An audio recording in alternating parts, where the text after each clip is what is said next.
वालेकुम, welcome back to code उडेसी। Last video में हमने सीएसएस का सिंटैक्स समझा था और टाइप्स ऑफ सीएसएस, जिसमें हमारे पास 3 टाइप्स होती हैं। इनलाइन सीएसएस, जिसमें हम एचटीएमएल टैग के अंदर ही स्टाइल का एट्रीब्यूट यूज़ करके स्टाइलिंग कर सकते हैं, और ये स्टाइलिंग सबसे स्पेसिफिक होती है और बस उसी एलिमेंट पे अप्लाई होती है। लेकिन इसको यूज़ करना बेस्ट प्रैक्टिस नहीं है, क्योंकि इससे हमारा कोड काफ़ी मैसी हो जाता है जब हमारे पास बहुत ज़्यादा प्रॉपर्टीज़ हों और बहुत ज़्यादा टैग्स हों। इसलिए इसको हम यूज़ नहीं करते। उसके बाद हमारे पास आती है इंटरनल सीएसएस। इंटरनल सीएसएस में हम एचटीएमएल फाइल के हेड सेक्शन में लिखते हैं स्टाइल का टैग, और उसके अंदर हम स्टाइलिंग करते हैं। ये लेकिन सिर्फ उसी एचटीएमएल पेज के एलिमेंट्स पे अप्लाई होती है। इसे भी यूज़ करना इतने ज़्यादा प्रेफरेबल नहीं होता। इससे सिर्फ और सिर्फ एक ही जो हमारा एचटीएमएल पेज है उसकी हम स्टाइलिंग कर सकते हैं, इससे हमारा कोड काफ़ी लंबा हो जाता है। तो बेस्ट प्रैक्टिस होती है हमारे पास एक्सटर्नल सीएसएस को यूज़ करना। एक्सटर्नल सीएसएस होती है कि सीएसएस के अलग फाइल होती है, एचटीएमएल में लिंक टैग से अटैच करते हैं, और रेफरेंस के अंदर हम अपना जो फाइल का नाम होता है वो लिख देते हैं। ये सबसे रीयूजेबल होती है, मल्टीपल पेजेस पे अप्लाई हो सकती है। और अब हम समझेंगे कि अगर एक ही एचटीएमएल एलिमेंट पे मल्टीपल सीएसएस रूल्स लग रहे हों, तो ब्राउज़र डिसाइड करेगा कि कौन सा रूल अप्लाई करे और कौन सा इग्नोर। तो ये डिसीजन ब्राउज़र प्रेसिडेंस यानी कि प्रायोरिटी की बेस पर अप्लाई करता है। प्रेसिडेंस का मतलब होता है कि किस रूल की बात पहली सुनी जाएगी और किसकी बाद में।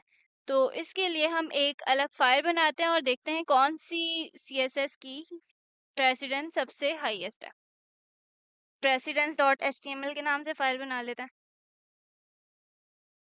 और एक और फाइल बना लेते हैं जिसके अंदर हम एक्सटर्नल सीएसएस करेंगे, प्रेसिडेंस डॉट सीएसएस के नाम से। यहाँ हम पहले वाली फाइल्स बंद कर देते हैं। अब यहाँ पे HTML फाइल के अंदर जाएंगे, Shift 1 प्रेस करके एंटर प्रेस करेंगे तो हमारा एक बेसिक स्ट्रक्चर बन के आ जाएगा।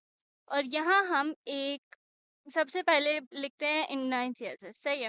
लिख लेते हैं H1 हाईएस्ट प्रेसिडेंस के नाम से, सही है, हाईएस्ट प्रेसिडेंस।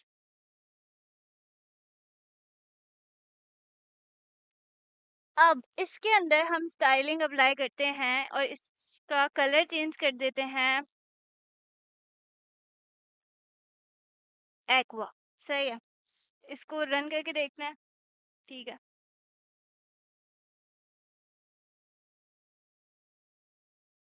अभी ये हमारे पास अप्लाई हो गई, ठीक है।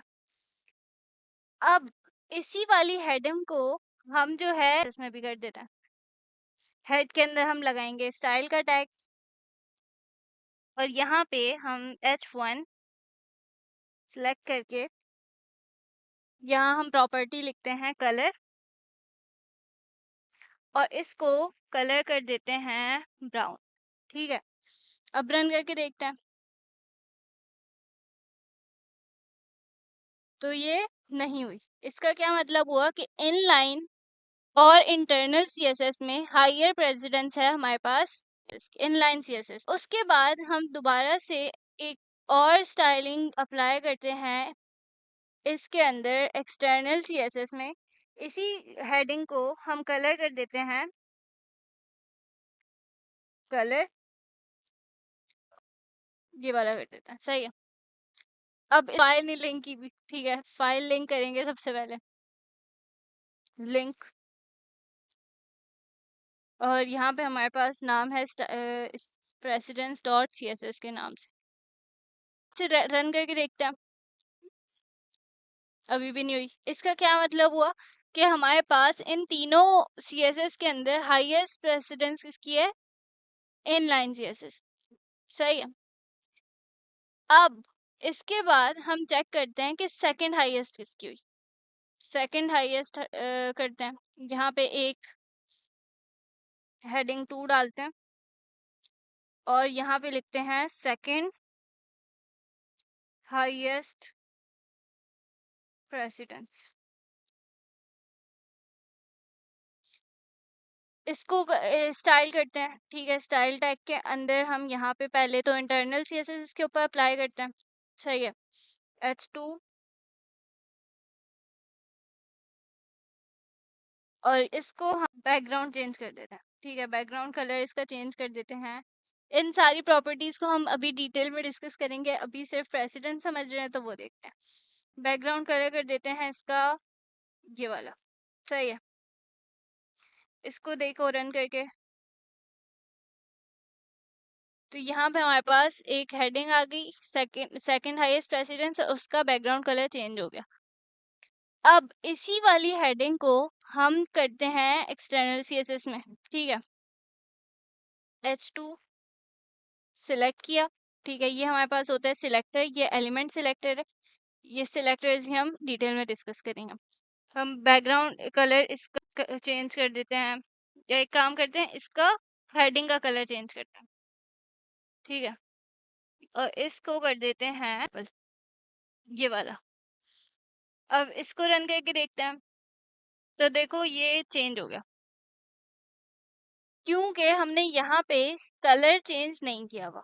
अगर हम यहाँ पे भी दूसरा हम टेक्स्ट का कलर चेंज कर दें, यहाँ पे हम इसको कर देते हैं ब्राउन कलर का, तो अब देखो हमारे पास क्या होगा, जो इंटरनल सीएसएस है उसको प्रेफर किया गया, बजाय इसके कि उसने जो टेक्स्ट का कलर था वो चेंज कर दिया था डार्क मैजेंडा। ठीक है, लेकिन जब हमने कलर यहाँ पे टेक्स्ट का चेंज किया तो उसने इंटरनल सीएसएस को ज्यादा प्रेफर किया as compare to external CSS.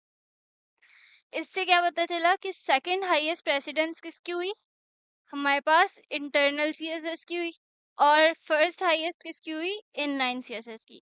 यानी टैग के करीब सबसे ज्यादा जो भी एलिमेंट के करीब है उसकी सीएसएस सबसे ज्यादा प्रेफर्ड की जा रही है। इनलाइन सीएसएस क्लोजेस्ट है एलिमेंट के, तो वो सबसे ज्यादा प्रेफर्ड है।